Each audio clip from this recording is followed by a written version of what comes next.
అదృష్టం అతని వద్దకు వచ్చింది, కానీ గుర్తించక దాన్ని విసిరేశాడు. తన స్నేహితుడు విసిరివేసిన అదృష్టాన్ని అందిపుచ్చుకొని దానివల్ల గొప్ప ధనవంతుడు లేదా కోటీశ్వరుడు అయ్యాడు. ఏమిటి అదృష్టం? అదృష్టం ఏంటి? ఒకసారి మీరు జాగ్రత్తగా ఈ విషయాన్ని వింటే మీరు కూడా దాన్ని జాగ్రత్త పడతారు. ఒకరోజు ఒక జాలరి సూర్యోదయం కాకమునిపే నదీ తీరానికి వెళ్ళి చేపలు పట్టడానికి వల వేశాడు. ఇంకా చీకట్లోని వేసి ఒక బండ మీద కూర్చుని నది ఒడ్డున అతడు టైం పాస్ కోసమని తన పక్కనే ఒక రాళ్ళు మూట ఉంటే ఆ రాళ్ళు తీసుకుని చీకట్లో విసురుతూ ఉన్నాడు. ఇంచుమించు ఆయన చాలా రాళ్ళు విసిరేశాడు. సూర్యోదయం వచ్చింది. ఆ తర్వాత ఆయన విసిరేసిన రాళ్ళ మీద ఆ సూర్యకిరణాలు పడినప్పుడు అవి దగదగా మెరుస్తున్నాయి. అవి చూసి ఆయన ఎంతో ఆశ్చర్యపడిపోయి ఆ తర్వాత దుఃఖపడిపోయి బాధపడిపోయి ఏడుస్తున్నాడు. ఏం జరిగింది అంటే, అయ్యో, నేను ఈ చీకట్లో టైం పాస్ కోసమని విసిరేసిన రాళ్ళు ఇవి మామూలు రాళ్ళు కాదు, ఇవి వజ్రాలు.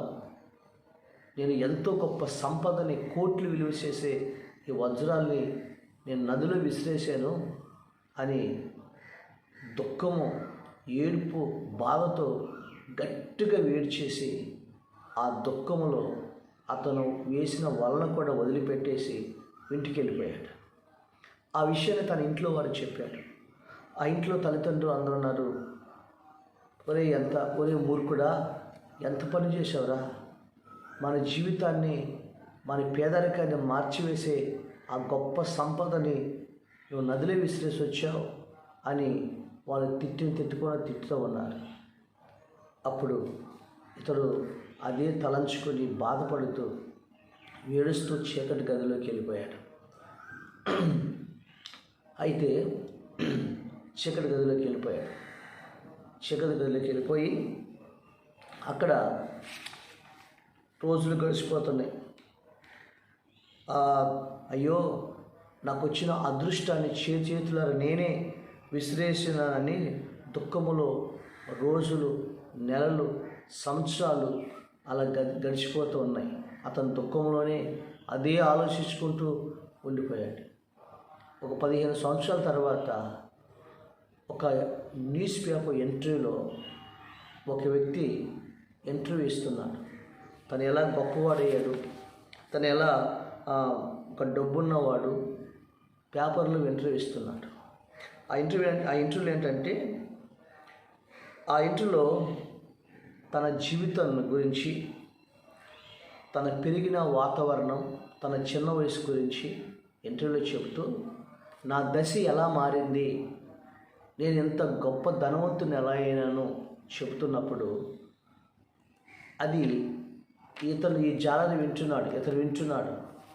అతను చెప్పే సంగతి విని ఆల్మోస్ట్ ఇతను గుండెపోవడంతో వచ్చే పని అయిపోయింది. ఏమిటది? ఎక్కడ ట్విస్ట్ ఉన్నది గమనించండి. అసలు అనే విషయం ఇక్కడే ఉంటుంది. ఇతడు రాళ్ళు విసిరేసిన బాధతో దుఃఖంలో ఉండిపోయాడు కదా. అయితే ఇతని తల్లి ఇప్పుడు ఈ దుఃఖంతో ఉన్న తన స్నేహితుడి దగ్గరికి వచ్చి, బాబు, వాడు ఆ వజ్రాల్ని నదిలో విసిరేసాడన్న బాధతో వలన కూడా వదిలిపెట్టి వచ్చేసాడు. ఎందుకంటే ఆ వలే కదా మా జీవనాధారం. వాడు వెళ్ళి వల వేసిన వాళ్ళు వెళ్ళి తీసుకొచ్చి నాకు అప్పగించి బాబు అని అతని తల్లి చెప్పింది. సరేనమ్మని ఈ వజ్రాలు పోగొట్టుకున్న వాడి స్నేహితుడు ఆ నది దగ్గరకు వచ్చి ఎక్కడ బండ మీద కూర్చున్నాడో, ఎక్కడ రాళ్ళు విసిరేసాడో, ఎక్కడ వల వేసాడో అక్కడికి వచ్చాడు. ఆ వల తీసుకున్నాడు. ఆ బండి మీద కూర్చున్న విసిరేసిన తర్వాత రాళ్ళు మూట అనుకుని వజ్రాలు విసిరేసాడు కదా. అక్కడ పక్కన మూట ఉంది, దాంట్లో ఇంకా 10 రాళ్ళు ఉన్నాయి, అంటే 10 వజ్రాలు ఉన్నాయి. ఆ వలని ఈ మూటని పట్టుకొని ఇంటికి వచ్చాడు. ఎవరు లేని ఆ సమయంలో తన ఫ్రెండ్ దగ్గరికి వెళ్ళి, ఒరే ఎదుగో నువ్వు వజ్రాలని తెలియక చీకట్లో రాళ్ళని విసిరేసావు కదా, ఆ దాంట్లో ఆ మూటలో ఇంకా 10 వజ్రాలు మిగిలి ఉన్నాయి, ఇదిగోరా అని ఆ వలని వజ్రాలు ఇచ్చారు. అప్పుడు వెంటనే అతను ఏమన్నాడంటే కోట్లు విలువ చేసే వజ్రాల్ని నేను పోగొట్టుకున్న తర్వాత ఈ 10 వజ్రాలతో నేనేం చేయాలి, అసలు అయినా నీలాంటి ఫ్రెండ్ ఉండటం వల్లే నా మైండ్ సరిగా పనిచేయట్లేదు అని తన ముఖాన్ని కొట్టి నువ్వే ఉంచుకో అని వెళ్ళిపోమన్నాడు. అప్పుడు ఆ 10 వజ్రాలు నేను తీసుకొచ్చి నేను ఏం చేయాలని ఆలోచించాను. అప్పుడు ఆ 10 వజ్రాలని నా జీవితాన్ని పెట్టుబడిగా పెట్టి ఒక వ్యాపారం పెట్టాను. ఆ వ్యాపారంలో దేవుడు నన్ను ఆస్వాదించాడు. ఈ రోజున ఎంత కోటేశ్వరుడైన వజ్రాల వ్యాపారిగా మీ ముందు నిలబడ్డాను అంటే ఆ అదృష్టం నన్ను వరించింది.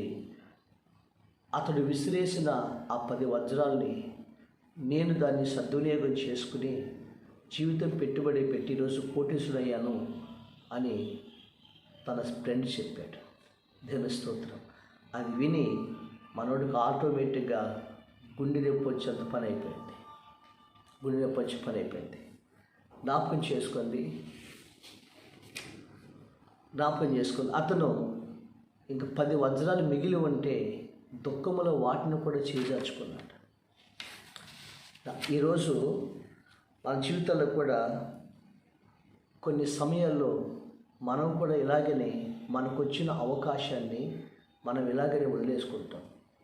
ఎన్నో రెట్లు సంపద కలిగిన వజ్రాలని గొప్పగా మార్చగలది పోగొట్టుకున్నానని చీకట్లో తెలియక విసిరేసానని అది అతను బాధపడ్డాడు. ఇక్కడ ఏంటంటే అతను తెలియక విసిరేశాడు. కానీ ఇంకా 10 వజ్రాలు మిగిలి ఉన్నాయి.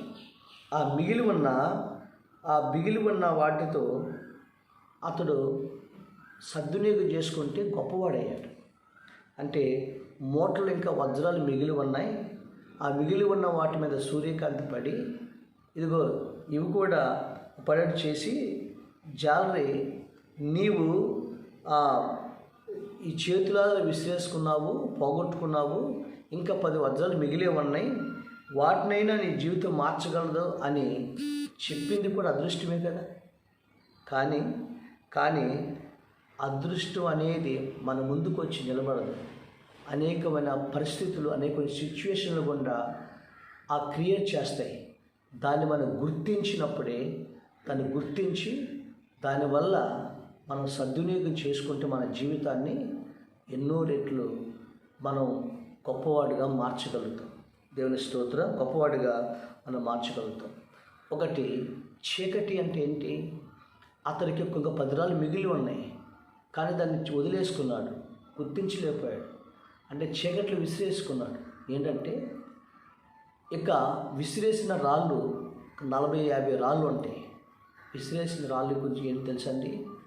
అంటే 50 సంవత్సరాలు నీ జీవితంలో అదృష్టం నీ చేతిలో ఉన్న దేవుడిచ్చే అదృష్టం నీ పక్కనున్న ఈ చీకట్లో నువ్వు గుర్తించలేకపోయావు. చీకటి అంటే ఏంటి తెలుసా?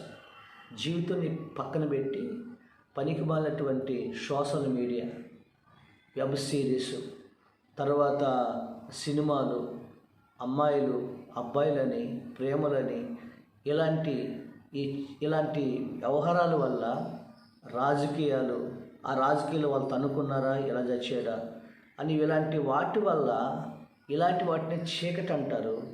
ఇలాంటి వాటిని నీ మైండ్లో కలిగి ఉండటం వల్ల దేవుడిచ్చినటువంటి జీవితాన్ని నువ్వు నిరర్ధకం చేసుకున్నావు, అవకాశాన్ని చేజార్చుకున్నావు. ఇంకా మిగిలి ఉన్న 10 వజ్రాలను చూసారా, అది నీ జీవితం. ఇప్పుడైనా దాన్ని గుర్తించి దేవుడిచ్చినటువంటి చదువు ద్వారా, దేవుడిచ్చినటువంటి వ్యాపారం ద్వారా మిగిలినటువంటి ఏదైనా సరే జీవితాన్ని చక్కపరుచుకుంటే దాని ద్వారానైనా సరే నువ్వు గొప్పవాడు కాగలవు, గొప్పదానివి కాగలవు అనే విషయాన్ని ఒకసారి నువ్వు గుర్తించుకున్నట్లయితే నీవు గొప్పవాడు అవుతావు. దేవుని స్తోత్రం కలుగునుగాక. ఇదే దేవుడు తెలియపరిచేటువంటి గొప్ప సందేశం నీ జీవితంలో. ఒక వ్యక్తి ఎప్పుడు గొప్పవాడు కాలేడు, ఆ దేవుడి అవకాశాన్ని కల్పిస్తాడు. ఈరోజు నువ్వు ఎన్నో అవకాశాలను చేజార్చుకున్నావు, ఎన్నో ఇచ్చిన అవకాశాన్ని చేజార్చుకొని ఇంకా నాకు రాలేదు అన్నావు. కాబట్టి నీ జీవితంలో ఇప్పుడే నీ జీవితాన్ని సరైన మార్గం నడిపించుకుని ఉన్న అవకాశాలను సద్వినియోగం చేసుకుని దాని ద్వారా నువ్వు పైకి వస్తావని, దాని ద్వారా గొప్పవాడు అవుతావని దేవుడు నీకు తెలియపరుస్తున్నాడు. దేవుని స్తోత్రం కలిగినగా. బైబిల్ గ్రంథంలో ఒక వ్యక్తి గొప్పవాడు అవ్వాలంటే ఆ వ్యక్తికి దేవుడు తోడై ఉండాలి. యోబు గ్రంథము 29వ అధ్యాయము చూడండి. యోబు గ్రంథము 29వ అధ్యాయం చూడండి. అక్కడ ఏం రాయబడిందంటే 5వ వచనం, సర్వశక్తిమంతుడు నాకు తోడై ఉండెను, నా పిల్లలు నా చుట్టూ ఉండరి, నేను పెట్టిన అడుగెల్లా నేతిలో పెడెను. దేవుడు మనకేమై ఉండాలి? తోడై ఉండాలి. దేవుడు మనకు తోడై ఉండాలి. అప్పుడు తోడై ఉంటే ఆ దేవుడు నువ్వు పెట్టిన అడుగెల్లా నేతిలో పడింది. రెండోది, దేవుడు నీకు తోడై ఉంటే 11వ వచనం, 29-11వ వచనం, నా సంగతి చెవినపడిన ప్రతివాడు నన్ను అదృష్టవంతుడిగా ఎంచెను. నా సంగతి పడిన ప్రతివాడు అదృష్టవంతుడిగా ఎంచెను. యోబు అదృష్టవంతుడయ్యాడు. యోబు ఆ దేశంలోని గొప్పవాడయ్యాడు. కారణం తెలుసా? దేవుడు యోబుకి ఏమైనాడు? తోడై ఉన్నాడు. ఈ రోజున ఆ జీవము కలిగిన దేవుడు నీకు తోడై ఉంటే ఆ దేవుడు నీ జీవితాన్ని అదృష్టంగా మార్చగలడు. ఒకవేళ దేవుడు లేకుండా నువ్వు ఎన్ని ప్రయత్నాలు చేసినా, చీకట్లో విసిరేసిన గుర్తించలేనటువంటి వజ్రాల్ని రాళ్ళు అనుకుని నీ జీవితాన్ని నాశనం చేసుకుంటావు అని రాయబడింది. అందుకనే ఈరోజు దేవుడు నీకు తోడై ఉండాలి. ఆ దేవుడు నిన్ను కాపాడాలి. ఆ దేవుడే నీకు అన్నీ తెలియపరచాలి. అంటే ఆ దేవుడిని నీ హృదయంలో చేర్చుకుని ఆ దేవుడి సన్నిధిలో నువ్వు ప్రార్థించు. నీ జీవితాన్ని ఇచ్చిన దేవుడు, నేను సృష్టించిన దేవుడు నీ జీవితాన్ని గొప్పగా మార్చగలడు.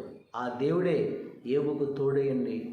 యోబుని ఆ దేశం అంతట్లో రెండంతలుగా గొప్పవాడుగా దీవించినట్లు దేవుడు నేను ఉద్యోగంలో, వ్యాపారంలో, నువ్వు చదువులో, నీ వివాహములో, నువ్వు అనుకున్న ప్రతి విషయంలో కూడా నీ పక్కనే అదృష్టం ఉంది. దాన్ని గుర్తించు. దాని ద్వారా దేవుడు నేను గొప్ప చేస్తాను. దేవుడు నేను దీవించునుగాక. ఆమేన్.